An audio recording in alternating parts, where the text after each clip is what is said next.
इस वक्त बड़ी खबर आ रही है। मारियोपोल में यूक्रेन ने रूस पर काउंटर अटैक किया है। रूस के सैन्य काफिले पर यूक्रेन ने जबरदस्त हमला किया है। रूस के टैंक और आर्म्ड व्हीकल्स पर यूक्रेन ने बम दागे हैं। मारियोपोल में यूक्रेन ने रूस पर काउंटर अटैक किया है। बम दागे गए हैं आर्मर्ड व्हीकल्स पर। रूस के आर्मर्ड व्हीकल्स थे जिन पर यूक्रेन की तरफ से रूस के काफिले पर बम बरसाए गए हैं। ये मारियोपोल की तस्वीरें जो सामने आ रही हैं, इनमें रूस का काफिला था आर्मर्ड व्हीकल्स का, जिनको यूक्रेन ने टारगेट किया, बम बरसाए और रूस के इस काफिले को निशाने पर लिया। तो इस तरह से लगातार यूक्रेन जवाब दे रहा है रूस को। ये मारियोपोल की ताजा तस्वीरें हैं।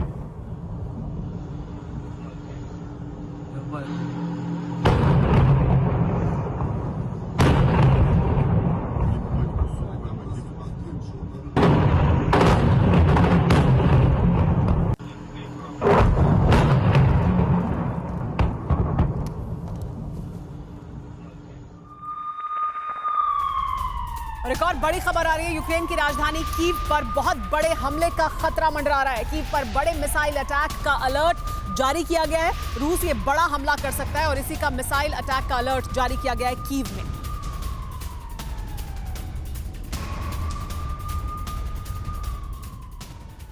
जंग का यूक्रेन का साथ देने का ऐलान करने वाला नाटो अब तक जंग से दूर है, जिसका नतीजा यह हुआ है कि यूक्रेन का कोना कोना तबाह हो चुका है। यूक्रेन के बदतर होते हालात को देख पहली बार यूक्रेन के राष्ट्रपति ने एक बयान दिया है।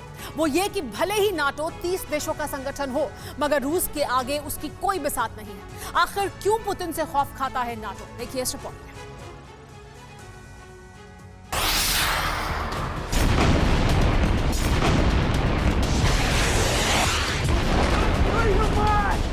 नाटो के देश या तो कहें कि वे कल ही यूक्रेन को नाटो में शामिल कर रहे हैं, या फिर बता दें कि वे हमें फिलहाल नाटो का हिस्सा नहीं बनाने जा रहे हैं।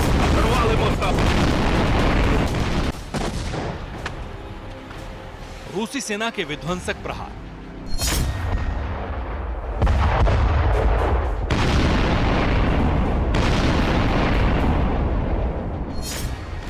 विस्फोटक हथियार और पुतिन के आक्रोश में तबाह हो चुके यूक्रेन के राष्ट्रपति का यह बयान किसी को भी तंग कर सकता है।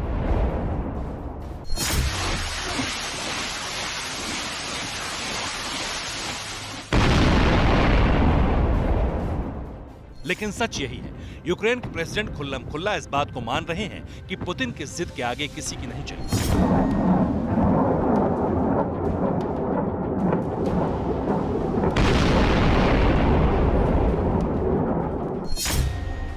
रूसी सेना के आगे नाटो को भी बैकफुट पर आना पड़ा, या फिर कहें सरेंडर करना पड़ा।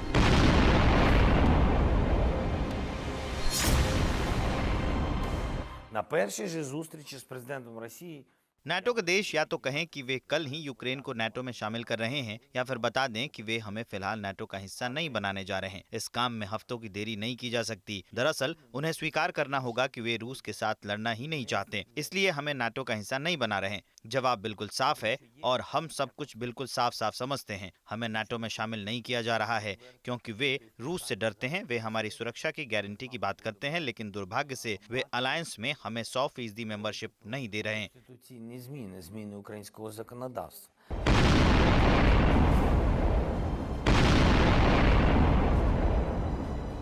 अब सवाल यह है, आखिर जंग के 27 दिन बीत जाने के बाद यूक्रेन के राष्ट्रपति ज़ेलेंस्की ने ऐसा क्यों कहा?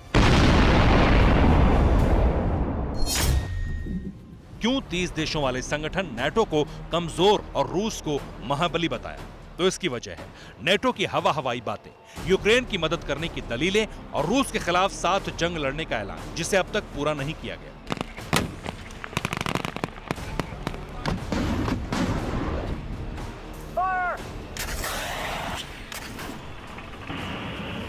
पुतिन की जंगी सनक ने यूक्रेन का क्या हश्र किया, ये पूरी दुनिया देख रही है। बीते 27 दिन से यूक्रेन का कोना कोना बारूद से दहल रहा है, जिसकी कल्पना भी किसी ने नहीं की होगी।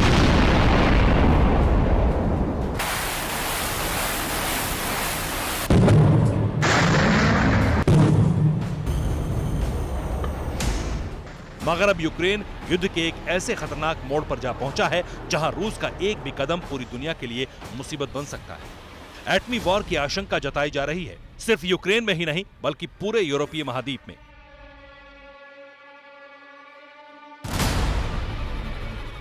बावजूद इसके नेटो की तरफ से अब तक कोई ठोस कदम नहीं उठाया गया। अब तक नेटो सिर्फ जुबानी जंग और धमकी तक ही सीमित है, तो वहीं रूस ने यूक्रेन से लेकर यूरोपियन बॉर्डर तक एटमी हथियार तैनात कर दिए हैं। ऐसे में सवाल खड़ा होता है, क्या वाकई रूस के आगे नेटो ने सरेंडर कर दिया है? क्या रूसी सेना के विनाशक हथियारों के बारूदी ट्रेलर को देखकर नेटो मेंबर खौफजदा हो चुके हैं?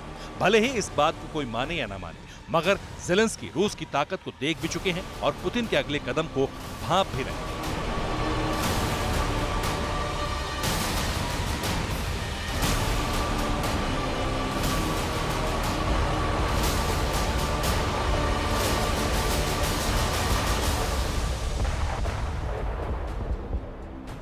भले ही नेटो ये दावा कर रहा हो कि रूस से भिड़ना उसके लिए कोई बड़ी बात नहीं, मगर सच ये भी है कि बगैर अमेरिका के नेटो की कोई बिसात नहीं। ऐसे में अब उम्मीद सिर्फ और सिर्फ अमेरिका पर है। प्रेसिडेंट बाइडेन के यूरोप दौरे पर टिकी है।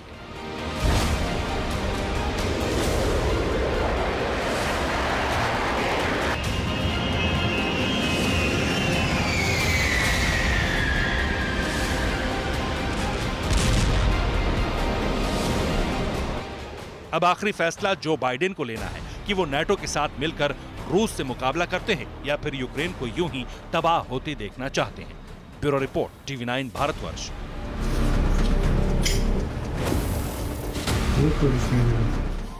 परवाह देश की, सोमवार से शुक्रवार रात 10 बजे TV9 भारतवर्ष पर।